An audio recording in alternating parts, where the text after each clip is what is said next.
forme una gran fogata que arda, que transforme, que cambie nuestra vida, Señor. Que hoy podamos experimentar tu santa presencia en nuestro ser interior, Señor. Que escuchamos tu voz agradable y perfecta. Que nos podamos someter, Señor. Que nos podamos someter a ti, Padre, para que entonces seamos llamados plantío de Jehová. Gracias, Señor, por lo que has preparado en este día. Gracias, Señor, porque has puesto esa disposición en mi corazón, Señor. Gracias, Padre, porque has puesto ese anhelo ferviente para predicar, proclamar tu palabra, Señor. Yo te pido, Santo Señor, como lo decía el pastor, que sea tu Santo Espíritu, Señor, el que esté fluyendo hoy a través de mi boca, Señor. Pon esos carbones encendidos en mis labios, Señor, para que sea una palabra pura, limpia, para que sea una palabra agradable a nuestros corazones, Señor, para que podamos entrar en tu santísima presencia, Padre, porque solo en tu presencia, Señor, hay paz, hay tranquilidad, Señor. Solo en tu presencia, Señor, podemos caminar confiados y seguros, Señor. Yo te pido, Padre eterno, que en esta tarde poses tu mano sobre cada uno de nosotros, Señor. Haznos sentir tu presencia, Señor. Haznos sentir tu compañía, Padre. Como veíamos hoy, que en medio de nuestras debilidades, amado Dios, tú te estés revelando. Que cuando nos sentimos humanamente sensibles, débiles, Padre, viene tu poder y tu gracia, tu Espíritu Santo, y nos levanta y nos hace sentir que somos valiosos, fuertes y vigorosos, Señor. En el nombre de Jesús. Amén, Señor. Amén. Lo que era unos meses atrás algo invisible, pero que allí en esa tierra había caído una semilla que estaba dando paso a que surgiera algo nuevo. Y así es la vida de nosotros, hermanos. Vamos creciendo, nos vamos formando espiritualmente, nos hacemos robustos hasta que llega el tiempo de la cosecha, ¿verdad? Allí aparece el fruto y vemos unos tulipanes hermosos, maravillosos. Pues bien, hermanos, así somos los humanos, somos los hijos de Dios. Tenemos que enfrentar ciertos procesos y tenemos que morir para luego dar vida. Precisamente el mensaje de hoy, muriendo a la carne, viviendo en el espíritu. El hombre necesita someterse para tener una verdadera transformación. Debe caer en tierra, morir en Cristo para tener una vida nueva. Entonces hoy continuamos, hermanos, con la serie El Reino de Dios, y hoy la parte 2 es morir a la carne viviendo en el espíritu. Morir a la carne para vivir en el espíritu. Vamos a ir a la santa palabra del Señor. Vamos a ir al libro de Juan, capítulo 12. Libro de Juan, capítulo 12. Tengo la versión Reina Valera. Vamos a empezar en el capítulo 12, desde el verso 23 al 26. Y la palabra del Señor se lee en el nombre del Padre, del Hijo y del Espíritu Santo. Verso 23. Bueno, voy a darle una pequeña introducción que es lo que sucedía allí. Estaban precisamente en las fiestas de Jerusalén. Jesús ya había hecho su entrada triunfal a Jerusalén montado en un pollino, se estaban celebrando allí las fiestas de Pascuas, estaba todo listo y habían venido gente de toda la región. Había un grupo de griegos que querían tener acceso al Señor Jesús y querían hablar con Él. Van con Felipe y le dicen que quieren hablar con el maestro. Felipe a su vez le comunica a Andrés y los dos, Felipe y Andrés, van con el Señor y le dicen, le comentan lo que estos griegos les había dicho que querían hablar con el maestro. Entonces vamos a ver qué dice el Señor. El Señor Jesús en el verso 23 dice: Jesús le respondió diciendo a sus apóstoles, a los griegos y a toda la multitud que estaba ahí con él: ha llegado la hora para que el Hijo del Hombre sea glorificado. De cierto os digo, que si el grano de trigo no cae en la tierra y muere, queda solo. Pero si muere, lleva mucho fruto. El que ama su vida, la perderá. Y el que aborrece su vida en este mundo, para vida eterna, la guardará. Si alguno me sirve, sígame. Y donde yo estuviere, allí también estará mi servidor. Si alguno me sirviere, mi Padre le honrará. Amén. Qué maravillosa palabra, hermanos. Vamos a tratar de ver qué es lo que el Señor quiso decir. Entonces, vemos en el verso 23 que Jesús dice que ha llegado la hora para que el Hijo del Hombre sea glorificado. Como era costumbre de nuestro amado Señor Jesucristo, siempre hablaba en parábolas. Y Él lo hacía solo para que, entre otras cosas, para que los que Él ya había determinado por su gracia, que tuvieran entendimiento, comprendieran realmente el significado de estas palabras. Pero al mismo tiempo tenía allí, al hablar parabólicamente, una protección, porque los que estaban cegados, ciegos espiritualmente, no entendían a qué se refería con estas palabras de que ha llegado la hora en que el Hijo del Hombre sea glorificado. Él se estaba refiriendo en que había llegado la hora de su crucifixión. Veamos una palabra interesante que aparece allí, que es glorificado.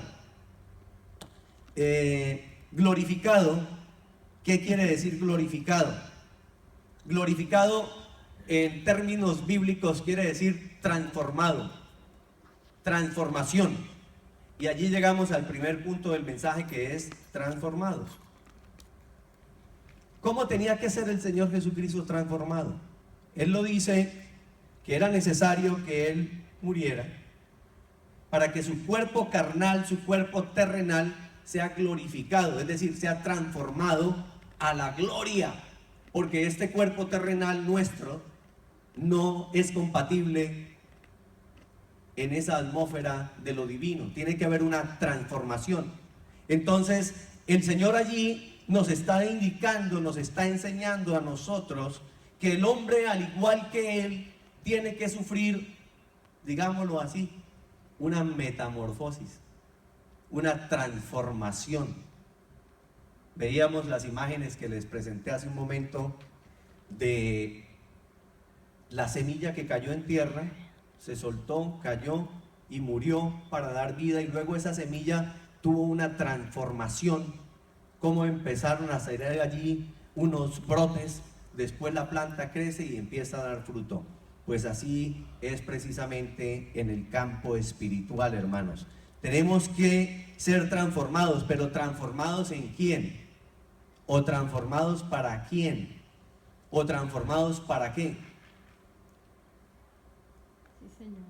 Tenemos que ser transformados a la imagen de Cristo. Es decir, hermanos, que cuando nosotros estamos lejos de la ciudadanía de Dios, cuando no hemos recibido al Señor en nuestro corazón, o cuando no le hemos dicho: sí, Señor, yo creo en ti, creo en tu palabra, creo que tú eres el Hijo de Dios que vino a la tierra, se hizo hombre, fue a la cruz, murió en la cruz para pagar mis pecados y que por tu sangre somos santificados y somos justificados y hoy tenemos acceso a tu presencia, cuando no hemos hecho esa confesión de boca y de corazón, entonces estamos lejos de Él. Estamos entonces en la naturaleza adámica, estamos en lo carnal. Pero el Señor quiere que cada uno de nosotros tengamos una transformación. El proceso de la transformación, hermanos, a mi entender y a mi manera de verlo, dura toda la vida. Aun cuando ya somos aceptos en Él, somos aceptos en el Eterno, somos aceptos en el Padre, pero hay un proceso que seguimos. Hay pecados, hay actitudes a las que nos va a tomar una gran cantidad de tiempo morir para ser establecidos más a su imagen y a su semejanza. Entonces, en ese proceso debemos nosotros ser transformados ¿en quién? En Cristo. En Cristo Jesús. No es ser transformados humanamente, no es ser transformados en nuestro aspecto físico, sino ser transformados en el espíritu. Mire, quiero compartir con ustedes una analogía. El hombre en Cristo, cuando pertenecemos a Él, el hombre en Cristo también significa estar en el espíritu.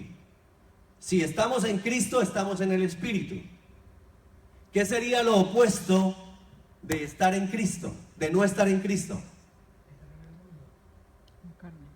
Hace un momento lo dije. Bueno, lo opuesto de estar en Cristo es estar en Adán. Porque cuando no estamos en Cristo, estamos en la naturaleza adámica con la cual todos nacemos. Entonces, si no estoy en Cristo, estoy en Adán. Ahora, dije que estar en Cristo también es estar en el Espíritu. Entonces, ¿qué sería lo opuesto de estar en el Espíritu? Amén. Si no estamos en el Espíritu, estamos en Cristo, estamos en la carne. Entonces, la analogía es, si estamos en Cristo, estamos en el Espíritu. Pero cuando estamos en Adán, estamos en la carne. Aleluya. Si estamos en Cristo y estamos en el Espíritu, entonces tiene que ser manifiesta las obras del Espíritu, los frutos del Espíritu. Pero si estamos en la naturaleza adámica, estamos en la carne, entonces se manifiestan las obras de la carne. Aleluya. Gloria a Dios. Veamos Romanos 8, capítulo 8, para que entendamos un poco mejor esta situación. Tengo que decirle, mientras buscan Romanos 8, vamos a ir al verso 29 y 30. Para mí fue bastante complicado entender esta situación de por qué yo tengo que morir. Y el libro de Romanos se convirtió en un verdadero rompecabezas para mí. Recién empezaba a caminar en la palabra y el Señor por revelación me llevó a Romanos 7. Nunca se me olvida, 7, 14, 18. Porque queriendo hacer el bien hago el mal, porque el mal vive en mí. Aunque quería hacer el bien no podía, porque todavía estaba en mi naturaleza adámica, en mi carnalidad. Entonces eran manifiestos los frutos de la carne y no los del espíritu. A veces uno no entiende, como me sucedía a mí, ¿por qué, Señor? Pero ¿cómo que yo tengo que morir? ¿Pero cómo voy a morir? Pensamos siempre en el mundo natural, porque es lo que estamos acostumbrados. Cuando estamos lejos de Cristo, cuando no lo hemos recibido, entonces nuestra mente, nuestro pensamiento, nuestro intelecto, nuestro conocimiento, nuestra sabiduría siempre está solamente en lo natural y no vemos desde el punto de vista espiritual. Romanos 8, 29 al 30. ¿Ya lo tienen, hermanos? Bueno, veamos entonces, dice en el verso 29, porque a los que antes conoció, también los predestinó para que fueren hechos conforme a la imagen de su Hijo, para que Él sea el primogénito entre muchos hermanos. Entonces, la palabra nos está diciendo que usted y yo, cada uno de los que estamos acá, somos predestinados. Pero ¿con qué propósito fuimos predestinados? Hay una razón, hay una meta, hay un objetivo. Fuimos predestinados ¿para qué? Para que seamos hechos conforme a la imagen de Dios. Y también para que Él sea el primogénito entre muchos hermanos. Es decir, si creemos en Él, confiamos en Él, Él es el primogénito, el primero en que fue crucificado, sepultado, pero la palabra primogénito se refiere al primogénito, al primero entre muchos hermanos, de ser levantado de la tierra, resucitado. Quiere decir que allí tenemos nosotros una esperanza grande y por eso creemos en el Señor, porque sabemos que un día que perezcamos o cuando nosotros caemos en tierra, nos soltamos, nos despojamos a nosotros mismos, entonces y sufrimos esa transformación, vamos a ser levantados a la imagen de Cristo y vamos a tener derecho también a eso que Él tuvo, que es la resurrección. Veamos qué dice el verso 30 de Romanos 8. Y a los que predestinó, a estos también llamó. Y a los que llamó, a estos también justificó. Y a los que justificó, a estos también ¿qué? Glorificó. Entonces, ¿qué decía? O qué dice, perdón, mejor, ¿qué dice el verso 23 de Juan 12, que es nuestro tema principal? Dice que el Señor dijo que ha llegado la hora para que el Hijo del Hombre sea glorificado. Y estamos viendo en Romanos 30 4 principios fundamentales que se cumplen en cada uno de los que hemos sido llamados hijos de Dios. Número 1, que hemos sido ¿qué? Predestinados. Número 2, llamados. Número 3, justificados. Y número 4, glorificados. Vamos a entenderlo. Vamos a tratar de entenderlo, hermanos. Él nos ha predestinado desde antes de la fundación del mundo. Amén.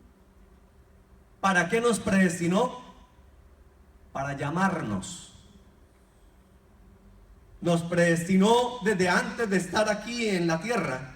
Y cuando llegamos y nacemos y nos reproducimos, entonces Él nos llama, nos hace un llamado individual y personal. No todos vamos a ser pastores, no todos van a ser evangelistas, no todos van a ser maestros, profesores, no todos van a ser profetas, pero todos, absolutamente todos tenemos un llamado individualmente a la perfecta, buena y agradable voluntad del Padre. Él nos ha hecho un llamado y el primer llamado que nos hace es que seamos transformados a su imagen y semejanza. Si no tenemos esa transformación, entonces no estamos escuchando su llamado. Y es el primer requisito para que pueda derramarse sobre cada uno de nosotros, sobre la vida nuestra, todas las bendiciones, todos los propósitos, todos los planes que el Señor ha predestinado desde antes de la fundación del mundo. Entonces, como requisito principal es que hay que caer en tierra. Hay que morir a la carne para poder vivir al espíritu. Y una vez que tenemos el llamado, entonces somos justificados. El Padre nos ha justificado por medio de su sangre. Nos justifica. Y nosotros, ¿qué tenemos que hacer? Nosotros podemos ser como el estopo o el instrumento que utilizaron los hijos de Dios cuando estaban cautivos en Egipto, cuando sacrificaron el cordero, que tenían que meter ese hisopo, meterlo en la sangre, tomarlo y tenían que marcar sus puertas. ¿Para qué? Para que fuera visible que en ese hogar, en ese lugar, existía la presencia del Señor, pero que esa casa, esa familia era propiedad del Señor. Entonces, al ser justificados con su bendita sangre, nosotros estamos llamados a dar testimonio. Eso es lo que hicieron ellos. Cuando marcaron el marco de sus puertas, dieron testimonio de que pertenecían a Cristo. Nosotros estamos dando testimonio de que somos de Cristo, hermanos. Amén.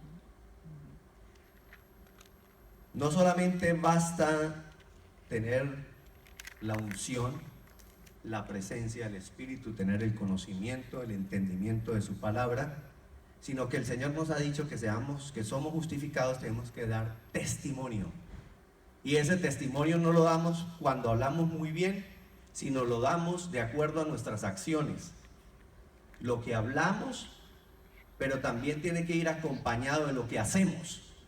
Porque si yo hablo, si mi voz va por la izquierda y mi cuerpo va por la derecha, no hay una concordancia, no hay un equilibrio.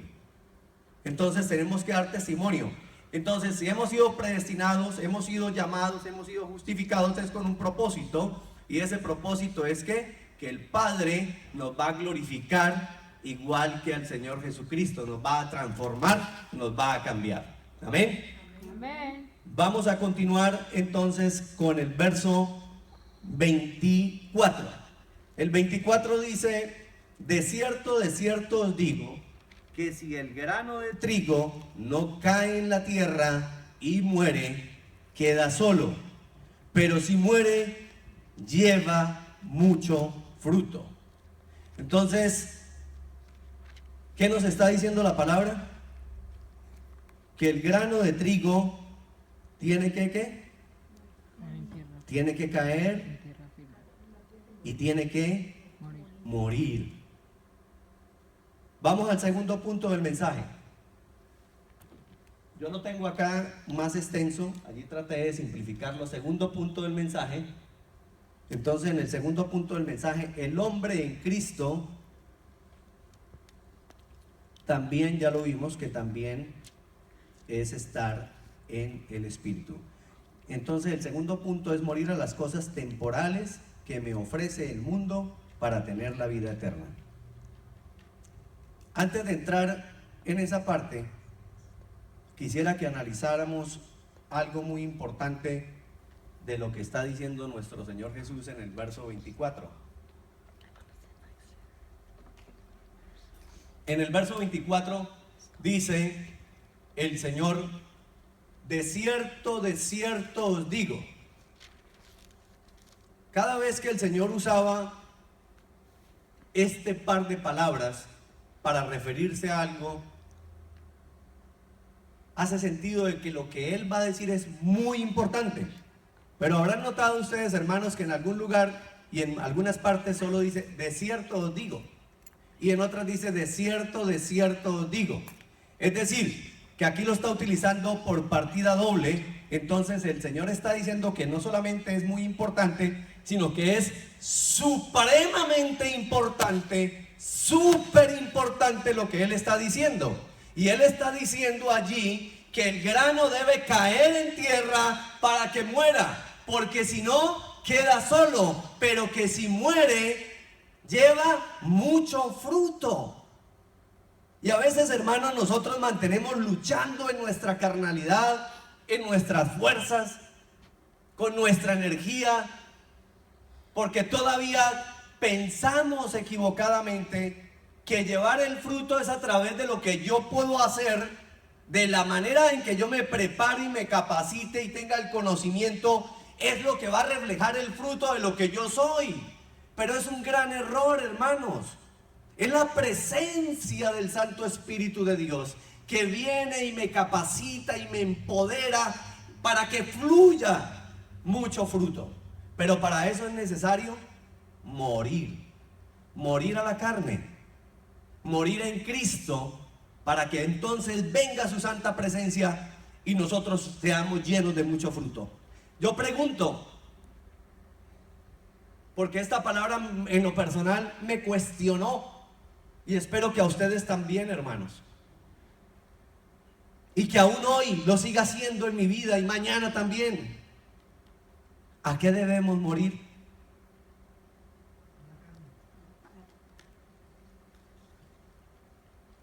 ¿Cuántas cosas en nuestras vidas tenemos que dejar caer? ¿Cuántas cosas tenemos que soltar para que mueran? ¿De qué nos tenemos que despojar? ¿Qué es morir espiritualmente? ¿Qué es morir a nuestra humanidad para vivir en Cristo? Es abandonarnos a nosotros mismos. Yo me abandono, caigo rendido, me someto a la voluntad del Padre, a los pies de mi amado Cristo. Me abandono en Él. Porque cuando nos abandonamos en Él, estamos seguros, hermanos. Y solo allí, cuando estamos humillados delante de su santa presencia, es cuando Él viene y nos toma y nos levanta y nos hace nuevas criaturas en Cristo Jesús. Gloria a Dios.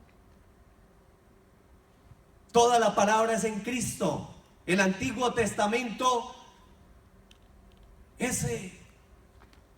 está tratando de revelar a Cristo, una sombra, pero el Nuevo Testamento se cumple esa revelación y viene Cristo en su cuerpo, en su carne, en su espíritu y se manifiesta delante de nosotros.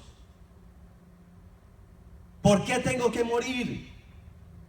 ¿Qué será lo que me hace falta? ¿Será el orgullo? Hoy lo decía con los hermanos del estudio del mediodía. A veces pensamos que los pecados solo son los que ya conocemos, los que están establecidos en los 10 mandamientos. Pero hay actitudes que son pecaminosas. Por ejemplo, el orgullo. ¿Qué se esconde detrás del orgullo? ¿Qué se esconde detrás del orgullo? ¿Cómo nos usa el maligno para hacer de tropiezo a un hermano cuando tenemos el orgullo encarnado en nuestra sangre? Se convierte, hermanos, se convierte en un enemigo grande. No para los que pretendemos poner el tropiezo, sino para nosotros mismos. Porque el orgullo es como un pulpo. Tiene muchos brazos, muchos tentáculos. Del orgullo puede derivar la envidia, el rencor, el odio. Puede derivar las mentiras, el egoísmo, las murmuraciones, etcétera, etcétera, etcétera. Mi esposa le reveló el Señor de esas cosas más de 100. No que ella las tenga, sino que le mostraba el Señor que de estas actitudes hay más de 100. Y ella me contaba que el Señor le estaba mostrando. 100 contó y ahí paró, no quiso seguir contando más. ¿Cuántas de esas actitudes hay aún en nuestras vidas, hermanos, que no nos permiten experimentar el verdadero gozo que ofrece la presencia del Santo Espíritu de Dios en nuestras vidas? Aleluya. Decía ahora hace un momento que cuando estamos en Cristo estamos en el Espíritu, pero que lo contrario es cuando estamos en Adán, estamos en la carne. Veamos cuáles son los frutos de la carne. Miremos Gálatas 5:19 al 21, que son los frutos de la carne. Dice: y manifiestas son las obras de la carne, que son adulterio, fornicación, inmundicia, lascivia. Hasta ahí muchas veces pensamos que nosotros ya no cumplimos nada de esas cosas, entonces estamos bien. Pero miramos que sigue la lista grande: idolatría, hechicería, enemistades, pleitos, celos, iras, contiendas, disensiones, herejías, envidias, homicidios, borracheras, orgías y cosas semejantes a estas, acerca de las cuales os amonesto, como yo lo he dicho antes, que los que practican tales cosas no heredarán ¿qué? El reino de El Dios. reino de Dios. Entonces, ¿para qué debo de morir a la carne? Porque estoy renunciando a todos esos frutos de la carne. ¿Y para qué quiero renunciarlos? A ellos. Pues si yo me he dicho y yo me he proclamado hijo de Dios y quiero y digo y manifiesto que la presencia del Santo Espíritu vive en mí, entonces en cada uno de nosotros tienen que ser manifiestas las obras del Espíritu. Veamos cuáles son las obras del Espíritu o los frutos del Espíritu en el Gálatas 5, 22, 23,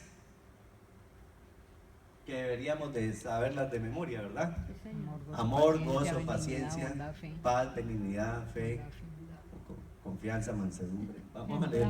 Mas el fruto del Espíritu es amor, gozo, paz, paciencia, benignidad, bondad, fe, mansedumbre, templanza, y que contra tales cosas no hay ¿qué? Ley. No hay ley. Aleluya. Gloria a Dios.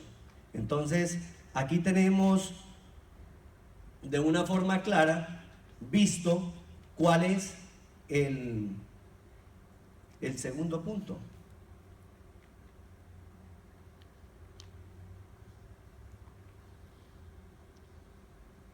Entonces, que debemos morir a las cosas del mundo. En segunda de Juan, no lo busquen, se los voy a parafrasear. En segunda de Juan, en primera de Juan 2:17 dice: el mundo pasa y sus placeres, mas el que hace la voluntad de Dios permanece para siempre. ¿Ven lo interesante, hermanos, de hacer la voluntad de Dios? Y la voluntad de Dios dice su santa palabra que es buena, agradable y perfecta. Entonces, si es buena, si es agradable, si es perfecta, ¿por qué no la hacemos? Y ahí me incluyo. ¿Por qué no estamos haciendo la voluntad del Padre? Ahora, ya vimos acá para qué morir, pero también me hago una pregunta: ¿por qué tengo que morir?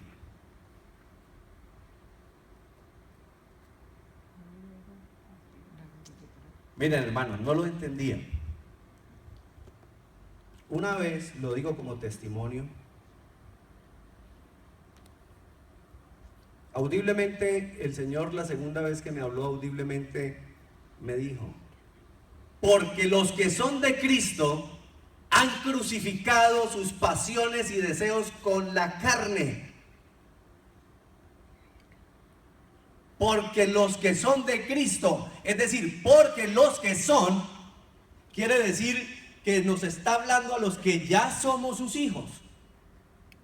Y en Gálatas 5:24 solo cambia una palabra. Tal vez 2 años o 3 años después de que el Señor me habló audiblemente diciéndome: porque los que son de Cristo han crucificado sus pasiones y deseos con la carne, encontré esa misma palabra en Gálatas 5:24, pero solo cambia la primera palabra. El porque, como él me lo dijo, por el pero. Allí dice: pero los que son de Cristo. O sea, ese pero es condicionado, y por eso me gusta más el por qué. Porque el pero quiere decir para los que aún no son llamados sus hijos.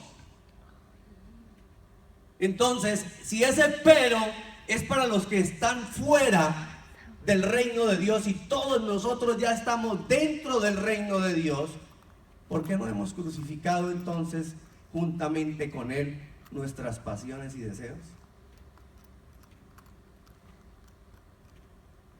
¿En dónde está nuestro corazón? ¿En dónde está nuestro corazón, hermanos? ¿En dónde está puesta nuestra mirada? ¿A quién estamos mirando?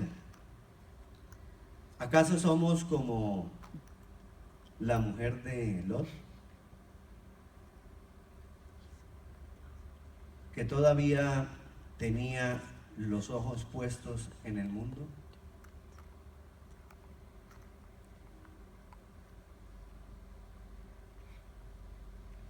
No respondan.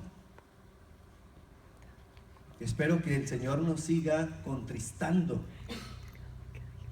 para que nos acerque a esa verdad que es Cristo Jesús. Y seamos, como dice la palabra, moldeados realmente, genuinamente, a su imagen y semejanza. Vamos a continuar con el capítulo 12 de Juan. Vamos al verso 26. El verso 26 dice: el que ama su vida, la perderá. Y el que aborrece su vida en este mundo, para vida eterna la ganará. Déjalo ahí un momento, Salvador, por favor. Mientras pensamos en esto, aborrezca. A mí me llamó la atención esa palabra, aborrecer. ¿Por qué el Señor utiliza esa palabra tan fuerte? Dice que aborrezca nuestra vida, que el que aborrece, que tiene que aborrecer la vida, que nosotros tenemos que aborrecer la vida. Dice el Señor en el verso 26, en el verso 25, que el que ama su vida la perderá. Pero ¿por qué voy a perder mi vida si yo la amo, verdad? Y dice: y el que aborrece su vida en este mundo, para vida eterna la ganará. ¿Qué significa aborrecer? Aborrecer, hermanos, aquí hay dos propósitos. Y este es el punto número 3. Y vamos a empezar con el primer propósito, que está relacionado con la palabra aborrecer. Aborrecer es menospreciar, desechar, cambiar. Pero ¿por qué yo voy a aborrecer una vida humana que el Señor me ha dado? No tiene sentido, ¿verdad? Metafóricamente, cuando el Señor está hablando de aborrecer, está diciéndolo así, de esta manera: si ustedes me aman, si tienen tanto amor por mí, aborrezcan esa vida del mundo, la vida que ofrece el mundo. Pero ¿cómo no sigo sin entender qué es aborrecer? ¿Por qué? Porque cuando yo comparo el amor que tengo por mi vida en el mundo y el amor que tengo por el Padre, ese amor que yo tengo por el Señor Jesús es tan grande que hace ver como si fuera que el amor que tengo con mi vida natural en el mundo, cuando la comparo con el amor de Él, esto, aunque haya amor aquí, pareciera ser que aborrezco. ¿Me entienden? Lo aborrezco porque el amor es tan grande por Jesús que hace lucir el amor que tenemos por nuestras vidas como si fuera aborrecimiento. ¿Me hago entender, hermanos? Estamos entonces menospreciando, desechar, cambiar, tener un estilo de vida diferente. Eso quiere decir también aborrecer, renunciar. Quiere decir también amar la verdad de Cristo. Y cuando amamos la verdad de Cristo, las cosas del mundo literalmente las aborrecemos. Ya no queremos hacer lo mismo. Ya no queremos estar en los mismos lugares. Miren, esta semana yo me reía. El Señor es maravilloso y pone cada situación en el momento preciso. Y justamente esta semana, el jueves en la noche, estábamos ahí sentados en el sofá con mi esposa, cuando llega Andrés, el hijo mayor de los varones, y dice: mire, que aquí hay un amigo que quiere hablar con usted y saludarlo. Y me dice: Carlos, lo invito mañana porque soy VIP, en una mesa VIP, viene la Sonora Dinamita, usted no va a pagar nada, todo corre por cuenta mía, véngase usted con su familia. Yo me eché a reír, en verdad.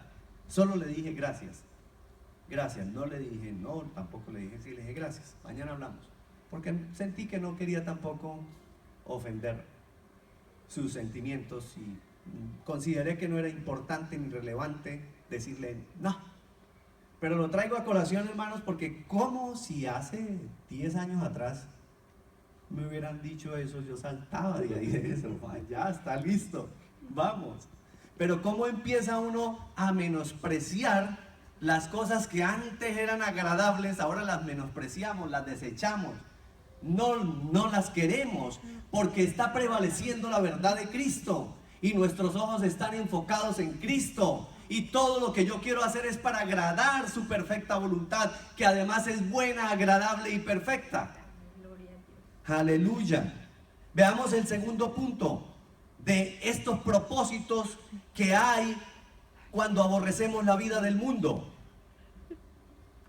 El segundo propósito es derribar el altar humano.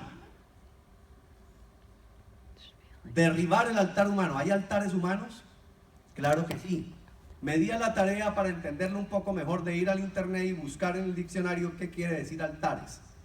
Altares significa altivo, altanero y soberbio. 3 definiciones: altivo, altanero y soberbio. Justamente, ¿no le parece, hermanos, que eso es lo que quiere el Señor Jesucristo? Que sea derribado, que caigamos a tierra, aunque eso tiene un propósito. Pero lo principal acá es derribar esos altares. Cuando decimos altares, nos imaginamos solamente en idolatrías, en imágenes, en figuras, en San Juana o San yo no sé qué, ¿verdad? Pero los altares es nuestro propio cuerpo, porque estamos rindiendo un culto muchas veces a nuestro cuerpo, a nuestros pensamientos, a nuestros deseos de nuestro corazón que están ligados al mundo. Entonces el Señor quiere derribar esos altares, y en muchos de nosotros puede haber altivez, puede haber altanería y puede haber soberbia. Quiero dejarlo ahí.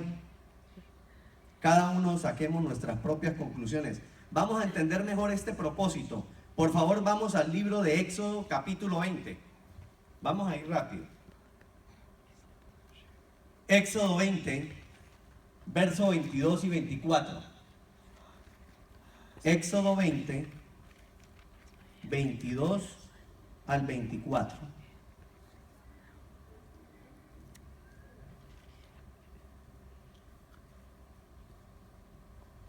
Bueno, hermanos, ¿ya lo tienen?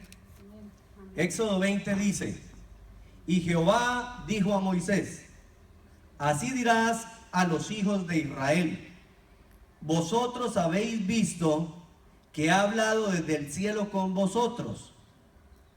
No hagáis conmigo, dice el Señor, dioses de plata, ni dioses de oro os haréis. Verso 24.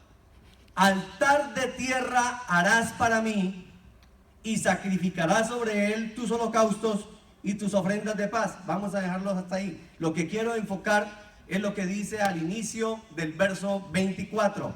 Altar de tierra harás para mí. Empezamos a entender por qué el Señor quiere derribar estos altares humanos de altivez, de altanería, de soberbia, que caigamos en tierra. Vamos a entenderlo mejor. Vamos a ir a Romanos 12, 1, 2. Pero tengamos en cuenta: altar de tierra harás para mí, dice el Señor. Verso 1 del capítulo 12 de Romanos dice: así que, o sea, de manera que, o por lo tanto, hermanos, os ruego por las misericordias de Dios que presentéis vuestros ¿qué? Cuerpos en sacrificio, ¿cómo? Vivo y santo. Vivo, santo, agradable a Dios, que es ¿qué? Vuestro culto racional. Entonces, nuestro raciocinio ya no es mirar al mundo natural, sino al mundo espiritual, porque ya hemos sido transformados. Y dice que presentéis vuestros cuerpos en sacrificio vivo, santo y agradable a Dios. O sea que al Señor le agrada de sobremanera que nosotros derribemos este altar de altivez, de orgullo, de vanidad, de vanagloria, caigamos a tierra, porque hay un propósito. Dice en el verso 2 de Romanos 12, no os conforméis a este siglo. En otras palabras, no nos conformemos a este mundo y lo que nos ofrece allá afuera el mundo, hermanos, sino que transformaos por medio de la ¿qué? Renovación de nuestro entendimiento. ¿En quién? En Cristo Jesús. ¿Para qué? Para que comprobéis cuál es la buena voluntad de Dios, agradable y perfecta. Buena, agradable y perfecta. Vamos a profundizar un poco más. Vamos a 2 de Corintios 5:1. Les voy a leer rápido. ¿Qué dice en 2 de Corintios 5:1? Dice, porque sabemos que si nuestra morada terrestre, ¿cuál es nuestra morada terrestre? Nuestro cuerpo. Este tabernáculo, entonces además de ser nuestro cuerpo, también es ¿qué? Tabernáculo. ¿Qué pasa entonces? Que si esta morada terrestre, este cuerpo o este tabernáculo, dice, se deshiciere, tenemos de Dios un edificio, una casa no hecha de manos, eterna. ¿En dónde? En los cielos. En los cielos. Amén. Gloria a tu nombre, Señor. Y con esto termino acá esta parte. 2 de Corintios 4:7 dice, pero tenemos este tesoro en vasos de barro, para que la excelencia del poder sea de Dios y no de nosotros. Entonces, ¿qué somos nosotros? Vasos de barro, sí, correcto. Pero también somos, este cuerpo es que el tabernáculo, y según lo que estábamos leyendo en Éxodo 20, dice que el Señor mandó a hacer altar en tierra, y allí se refería precisamente a hacer un tabernáculo y le dio todas las indicaciones.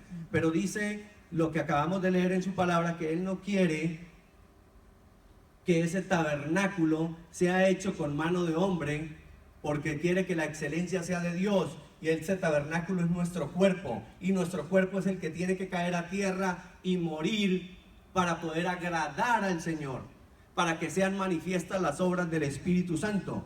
Entonces, ¿cuál es la analogía de lo que hemos dicho? Y lo interesante de todo este tema es que el grano debe caer ¿a dónde? A tierra. ¿Y qué más? Y morir. ¿Para qué? Para dar mucho fruto. La analogía. En Éxodo, el Señor dijo que quiere que hagamos altar en tierra.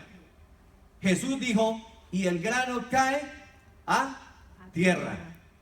Y Pablo dice que presentemos nuestros cuerpos en sacrificio vivo y santo. Vivo y santo. Pero ¿qué sucede cuando nuestros cuerpos son presentados vivos y santos y caen a tierra? El mejor ejemplo de eso lo tiene Pablo. Cuando Pablo iba de camino a Damasco, se le aparece el Señor Jesucristo, cae del caballo a tierra, queda ciego. El proceso le duró 3 días. Ananías fue usado por Dios, recupera la vista. Pero ¿qué pasó allí? Hay algo muy importante, y ya voy a terminar.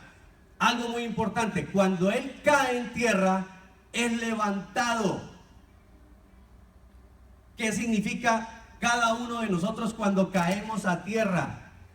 Somos arrebatados, dice la palabra, levantados, tomados. Es decir, que a partir de ese momento somos pertenencia exclusiva de Dios. Amén. Ese es el propósito de morir, para que seamos tomados y levantados. Ya no nos pertenecemos a nosotros mismos, le pertenecemos al Padre.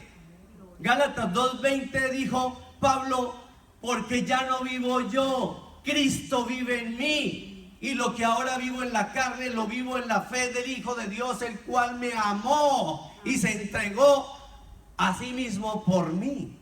Amén, aleluya. Último verso para terminar del capítulo 12 de Juan, y con esto terminamos.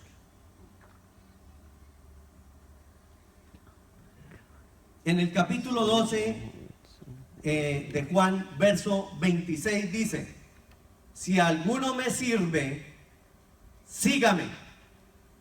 Allí hay una condición. Esa palabra sígame está condicionada. ¿Qué quiere decir sígame? ¿Seguimos sus obediencias? ¿Seguimos sus mandatos? ¿O seguimos todo el proceso que Dios en la persona de Cristo vino e hizo delante de nosotros? Ese sígame es indicativo de que hay que morir, porque Cristo murió para ser levantado, para que Él sea glorificado, y la promesa del Padre es que nosotros vamos a ser glorificados. Allí hay dos promesas maravillosas, extraordinarias. Dice en este verso que si alguno me sirve, sígame. Pero después de haberlo seguido, es decir, después de seguir también, de haber muerto y que Él nos levante, entonces Él hace la primera promesa. Dice, en la persona de Cristo, dice, y el que aborrece, dice, perdón, y donde yo estuviere, allí también estará mi servidor. ¿No le parece maravillosa esa promesa del Señor? Es en la misma persona de Cristo que esa promesa es declarada, que donde Él esté, allí estaremos nosotros. Y veamos la segunda promesa. Dice, si alguno me sirve o si alguno me sigue, mi Padre le honrará. Aleluya. Y el mismo Señor Jesucristo nos ha enseñado en el capítulo 17 de Juan que la misión de Él, una de sus misiones era revelarnos al Padre. Y como hijos, entonces ya podemos decir esa misma frase que dijo Cristo: mi Padre le honrará. Yo hoy me personifico de esa palabra, de esa promesa, hermanos. Y digámoslo: mi Padre me honrará.